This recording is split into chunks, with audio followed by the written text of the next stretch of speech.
On the moon, there was around that crater above where we landed, there were multiple ET craft that were just hovering there watching. Here's a 101 lesson on classified projects. It doesn't really matter if you have a top secret clearance. It's what compartment you're read into or briefed in. Read into is the proper military term. Got it, okay. Okay, but so you may have a top secret clearance, and you may be the director of the CIA, but if they don't want you to know what's going on in a USAP, an unacknowledged special access project, the unacknowledged ones are the most tightly held ones, and they're actually illegal. So there's a constitutional attorney I'm working with, two, in fact, Danny Sheehan, who did the Pentagon Papers, and Iran Contra and all that. He's on my team, and another guy named Larry Clayton, who is the other side, more conservative. And we're, looking at the legalities of this. So in the late 90s, I wrote to every agency in the government and said, look, we have hundreds of these guys coming forward. I did a briefing for the president and CIA director back then, Clinton, and his first CIA director, R. James Woolsey. And then started doing briefings for people like General Hughes, who was the head of the Defense Intelligence Agency, and Admiral Wilson, who was the head of the J2, head of Intelligence Joint Staff. All those people had been denied access to these projects illegally. So I said, well, guess what? Since these projects are illegal, you can't enforce their non-disclosure agreements and their national security oaths. So we're vitiating them. We're nullifying them. Bye. So I wrote a letter that's basically said, you have to contact us within 30 days, or we're going to start releasing those documents and the testimony of these whistleblowers. So we started doing that, and that project started in 2001. About 800 million people saw the National Press Club event that we did. The agency contacted a lot of major media and ordered it taken down, but before they could, about 800 million people saw it. So that's what I'm working on. So, but the fact is, the technologies that are behind, a UFO, there's this, forget the word UFO. It's an alternative energy and propulsion device. Some are interstellar, and some are man-made. Lockheed Skunk Works out here in California, north of Drummond. Huge program. Huge program. I know. Responsible for the stealth fighter. Yeah. Well, U2, like the band U2. That was a Lockheed Skunk Works project. Yeah. So it's huge. So what we decided to do is move this stuff forward with the objective of educating the public on the issue, but also getting these technologies known about and at some point put into place, because our civilization's going to hell in a handbasket real fast, frankly. But these sciences and technologies that have been ruthlessly classified and lethal force has been used to keep it that way, those technologies would completely reverse that. Here we go. Do you want some actionable intelligence instead of nonsense? Let's get into it. Please. All right. So the area of Hoot Mesa and Groom Lake out there, and S4, S2, S9, and S12. So the places that deal with this issue are deep underground. They're hardened, which means you could drop a tactical nuclear weapon on them. You won't reach the door. Yes, correct. Damn. I've been out there, and I have people who've worked in those facilities. So, the idea that you're going to, march in there and grab this stuff out, the radar of most people in government. When people say the government's hiding something, I say the government couldn't find their ass in a well-lighted room with both hands. I get it. I mean, seriously, most of the senators, congressmen, other people I've met with, cabinet-level folks, they know nothing about this stuff. There are all these stereotypes of this. It's like the big bug-eyed thing. But that's not what it is. That's just all the caricatures that, media idiots put out. Media, the mass media put out to sort of ridicule it.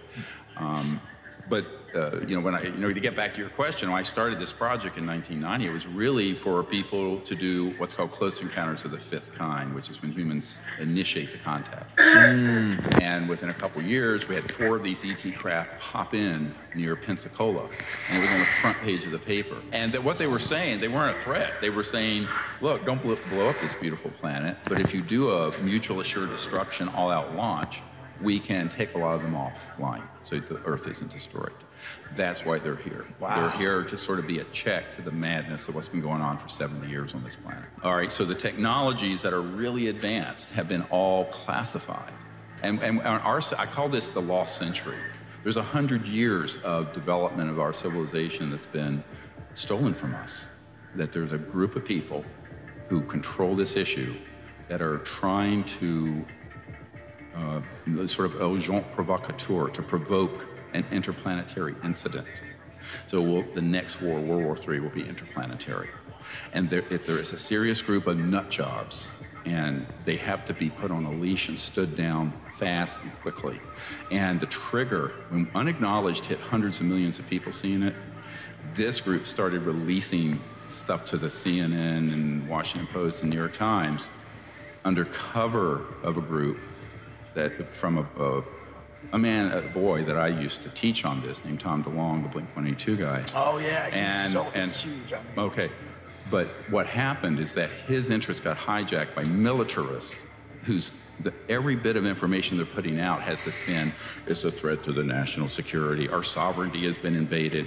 It's the kind of brainwashing that's already started to try to convince the public there is an alien threat. You know, Werner von Braun, who invented the rocket for Adolf Hitler, on his deathbed, he said to a member of my team who was his right-hand assistant and spokesperson for the last few years of his life, said, they're going to hoax an alien threat, I'm quoting, and it's all a lie.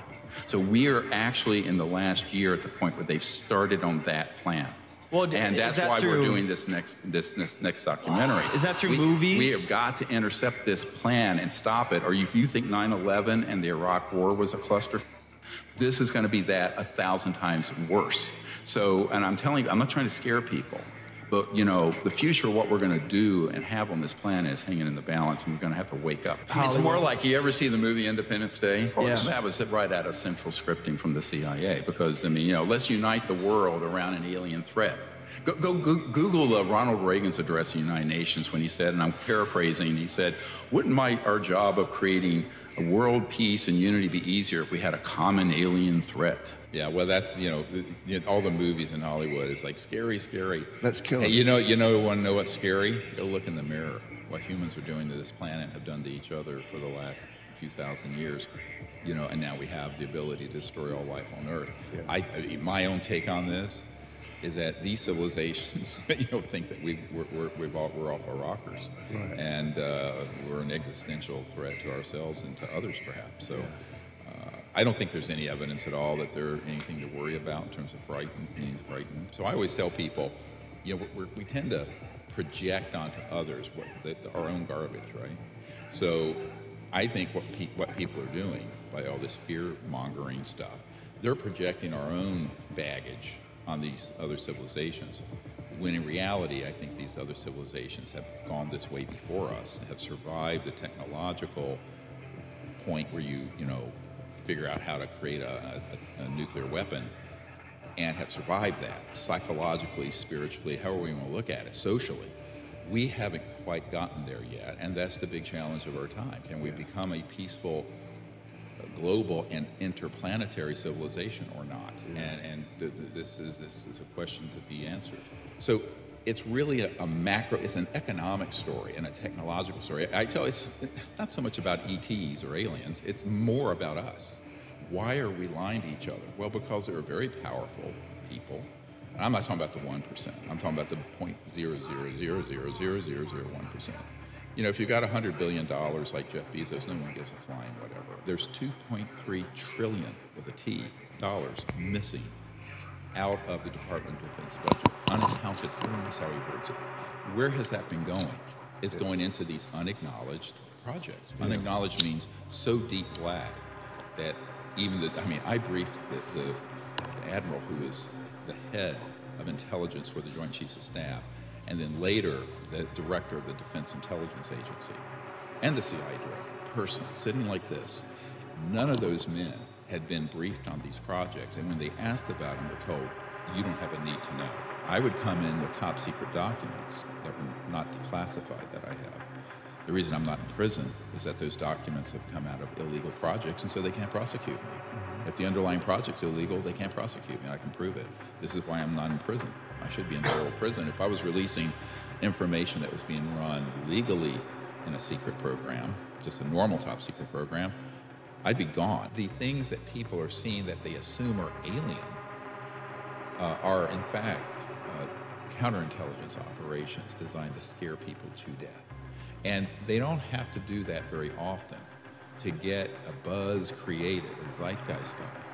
And so when you talk about being skeptical, when I first entered into this research, I just assumed those things were legit too. And then I started meeting people who were in these unacknowledged projects who are actually abducting things and people and creating these mutilation events with cattle and horses and other animals, and it was 100% human.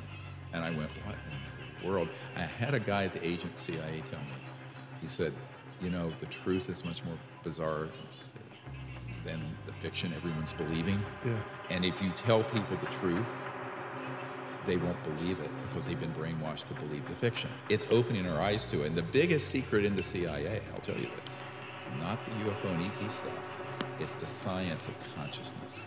It's how mind and thought can interface with matter, this sort of stuff. Sounds very science fiction-y, but it isn't. I mean, it's a legitimate area of scientific study.